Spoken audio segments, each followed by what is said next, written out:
Yu-Gi-Oh! Dawn of Destiny came out in the United States on March 23rd, 2004, and released in European territories that same year on November 19th.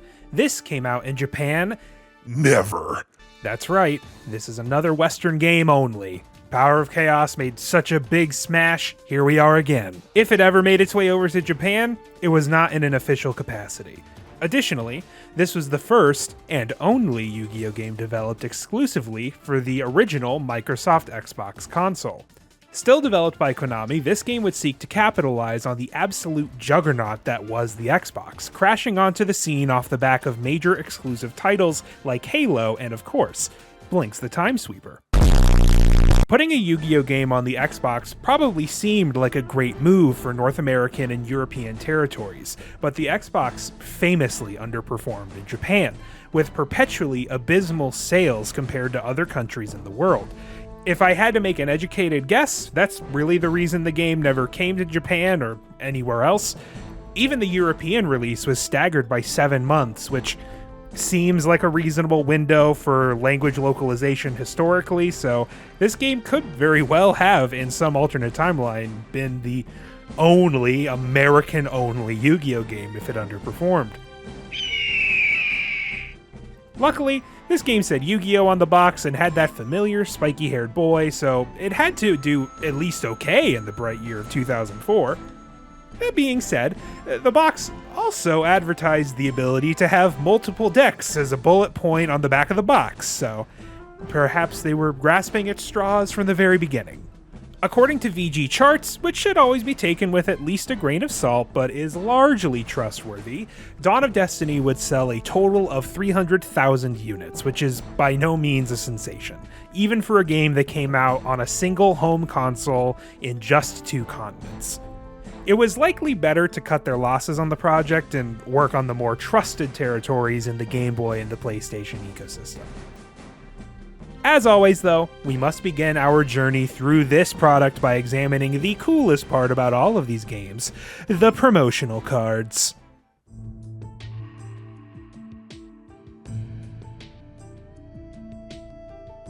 The North American release of Dawn of Destiny came with 3 cards: Widespread Ruin, Dark Sage, and the very first printing of the non-tournament legal Winged Dragon of Ra.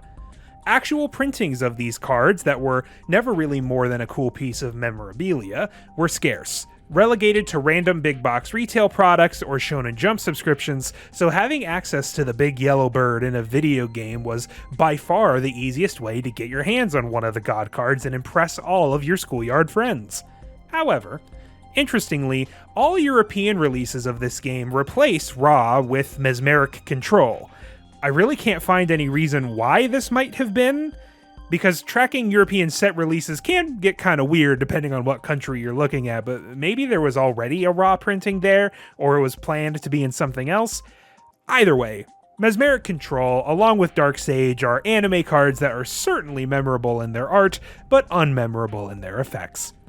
Dark Sage has been featured in some extremely janky builds over time that aim to find one individual spell card, but that's sort of it. The real showstopper here was Widespread Ruin, which did see play in a world where Mirror Force was limited and being able to stop high attack monsters still really mattered.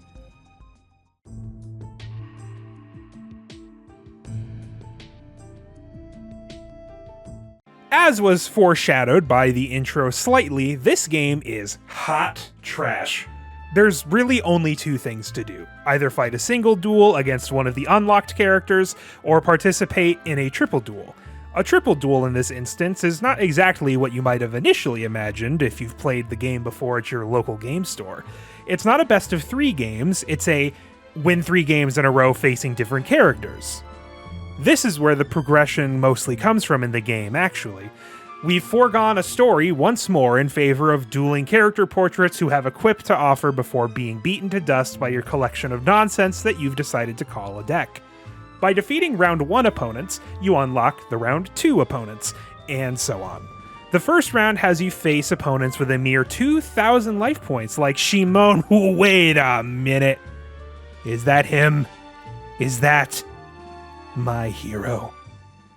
And then you face Yugi with 3,000 life points. But the life points get higher as you move through each of the rounds, and you start with varying amounts of life points. It just gets smaller and gets bigger as time goes on. In my experience, the single duel opponents, which start as dueling robots and you unlock additional duelists as you complete triple duels, have much more intense deck strategies than you'll find in the triple duels, at least in the beginning. The unlocked characters have more or less the decks that they use in the triple duels, but now you're doing a whole game with 8,000 full life points, so there's a lot more time to deal with what they've got in there. Not only do the single duels have 8,000 life points, like I said, they also have much more tools at their disposal to stall the game, and that makes these single duels take much longer. Dueling also, unfortunately, feels like a complete chore. The pace is fine, but they allow the computers to have some fairly complex strategies, all other games considered thus far.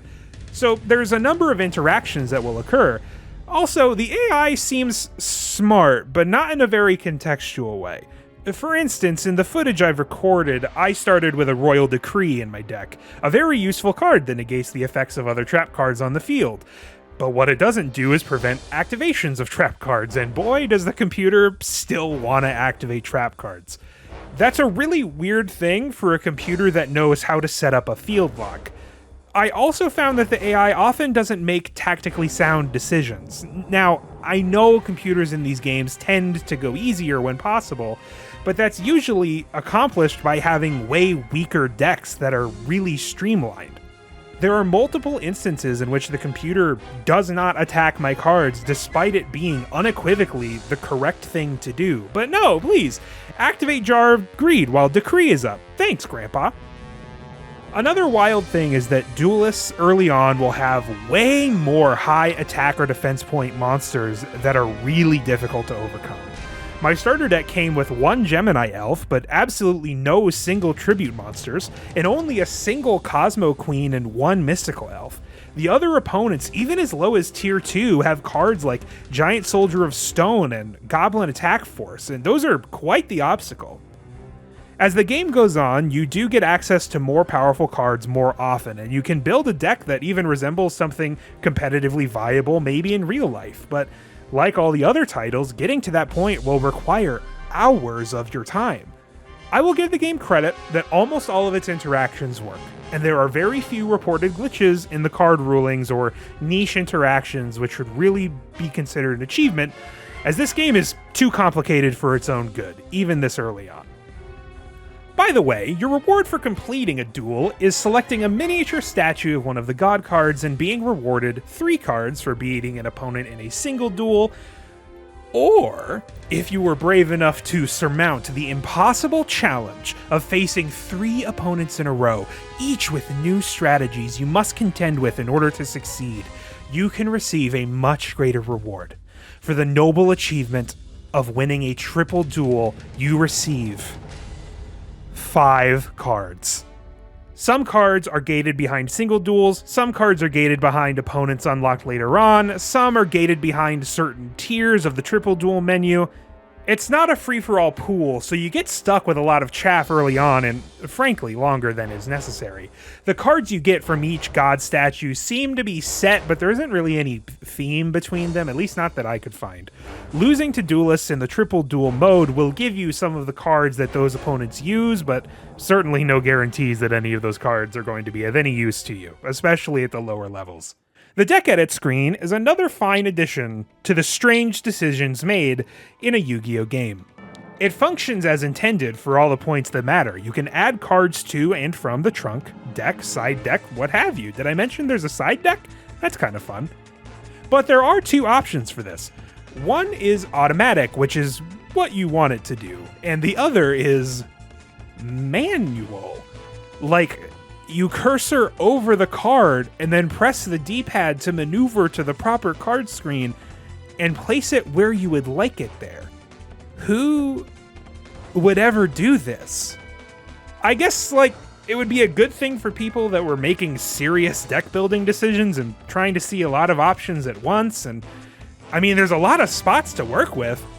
Don't forget, at this time, decks had no upper limit. Even with that, though, The game has a drip feed's worth of card distribution. I just cannot see ever needing to organize cards in that way. We can also take this time to look at the menu in general. It's really bland. It has a bunch of Egypt-related imagery, but just like in Yu-Gi the Destiny, it's sort of done without the additional context of the duel monsters, so it looks more like a popular children's pop-up book franchise than a Yu-Gi-Oh menu. From here, you can get to duel menus, the deck edit screen, and most importantly, the Link Duel screen. In order to participate in a Link Duel, it was a relatively simple process. All you had to do was have two TVs, two Xboxes connected to those TVs separately, each with a controller, and finally a LAN cable compatible with an Xbox. Then you could open a duel room and participate in a duel.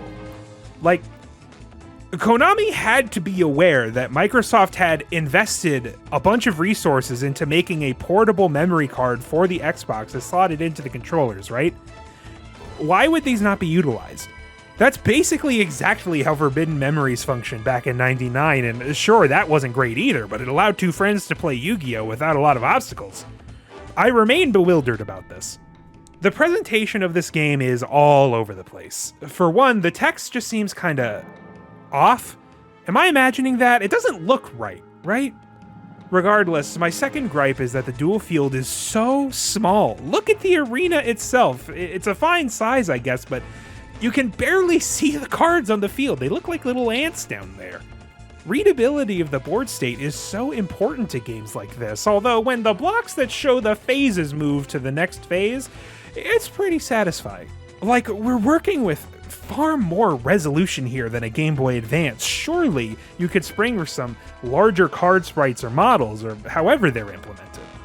Speaking of models, 3D monster models return after several years of dormancy, and for the most part, they're actually pretty good. This is likely because they don't have to animate attacks, it's just an idle animation, but there's like several hundred monsters, and they had all the power Microsoft was willing to give them, so that must have been a huge undertaking for a feature whose functionality is only ever seen for a few seconds. Great dedication. There is, of course, a library mode, where you can view all the models and maneuver the camera around however you wish, which is tons of fun. Honestly, probably the best part of the game.